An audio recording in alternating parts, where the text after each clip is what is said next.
Assalamu alaikum jama'a, barkamu da warhaka, sannunmu da saduwa da ku a daidai wannan lokaci. Dan Allah dan Annabi duk wanda ya samu wannan post ɗin ya kokari ya sharing ɗin shi zuwa wasu group.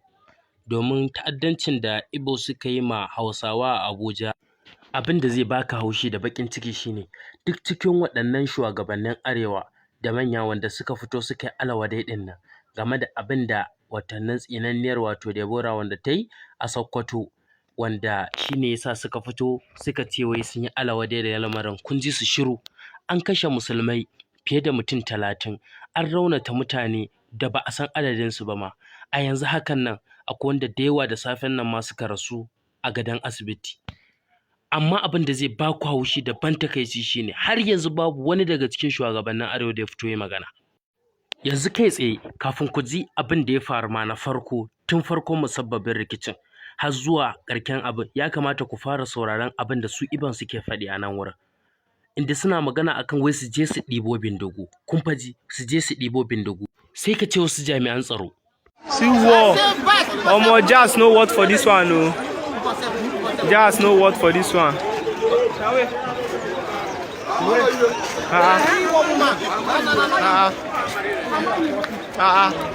See war, guy. Muna just carry gun. No surrender. Hey, women just carry gun, guy. No retreat, no surrender. I don't call that police. I made them Muna just carry gun. How many of you hit here? Every Nan kuma bayan sun yi aika-aikan da suka yi ne, inda iya waɗanda aka iya ƙiyasan waɗanda suka kashe kenan mutum 30 da wani abu. Sannan sun raunata fiye da 50 ma, ba ma dai a san adadin wanda aka raunata ba su ma na ainihi. Din ko su sun ma gagara ƙiyasi. Amma wannan shine abin da ya tunzura al'ummar Hausawa har ta kai ga sun fara ƙona shagunansu a can ɗin. Yanzu nan za ku ji abin da ake faɗi a cikin wannan bidiyon kafin mu kawo muku wato cikakken bayani akan abin da ya faru. Da Allah ku yi ƙoƙari ku yi sharing ɗin wannan bidiyon. Domin lamarin ya zo da rainin wayo ne, suna ta canza yanayin abin da ya faru gaba ɗayan shi. Abin da ya faru daban, abin da suke faɗi daban. Cikin daji duk nan an kwashe mutane daga wata inna lillahi, ga wasu mutane can they've been shot. Oh my god, subhanallah. Ga mutane nan da yawa, duba ƙananan yara. Oh my god, they shot many people. Oh, the road is clear now, but people have been shot a lot. They abandoned those they shot. Sun watsa da sai ta mutum waɗanda suka harba. Motoci da yawa ga wata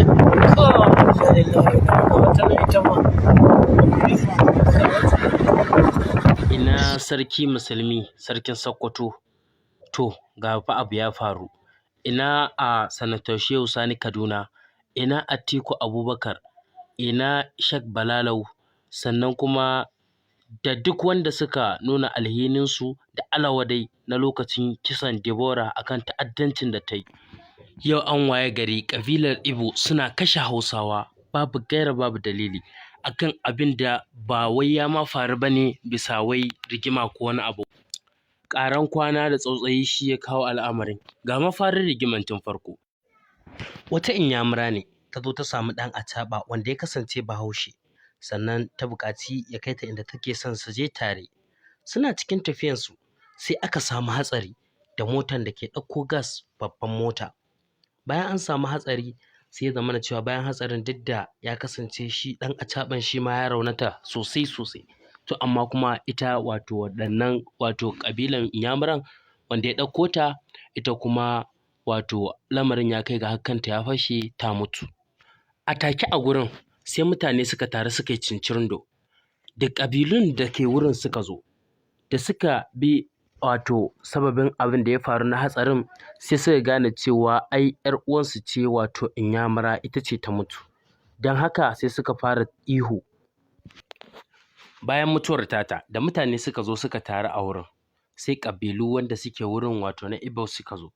Bayan ƙabilun Igbo sun zo wurin, daga nan sai suka tabbatar da cewa inyamura ce, tunda duk inda ka ga musulma dai ka san musulma ce, inda ba musulma ba ce. Sai suka fara ihu suna kururuwan cewa an kashe musu 'yar uwa da sauransu. Daga nan lamarin ya kai ga ana tashina na musayan yamu wanda ba a taɓa irin shi ba a nan dai Abuja.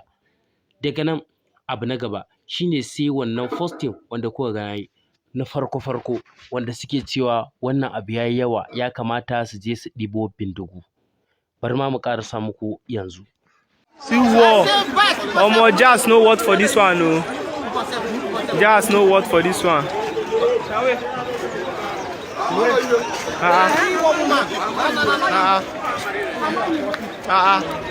See war, guy. Una just carry gun. No surrender. Hey, women just carry gun, guy. No retreat, no surrender. I don't call that policeman. Make them Una just carry gun. How many of you here? Every day. Daga nan sai suka juya abin ya koma faɗan ƙabilanci wanda suke neman su wato tado da biyafara. Daga nan suka fara wato harbe-harbe da bindigu suna kashe mutane na gudu. Hausawa wato 'yan arewa su suke kashewa. Bayan sun fito da bindigu sun zo suna ta kashe-kashen mutane. Bayan sun yi ɓarna iya ɓarna. Akwai wani masallacin Abu Huraira ma inda suka je sai kashe mutum 2 a cikin masallacin inda suka raunata mutane bila addi.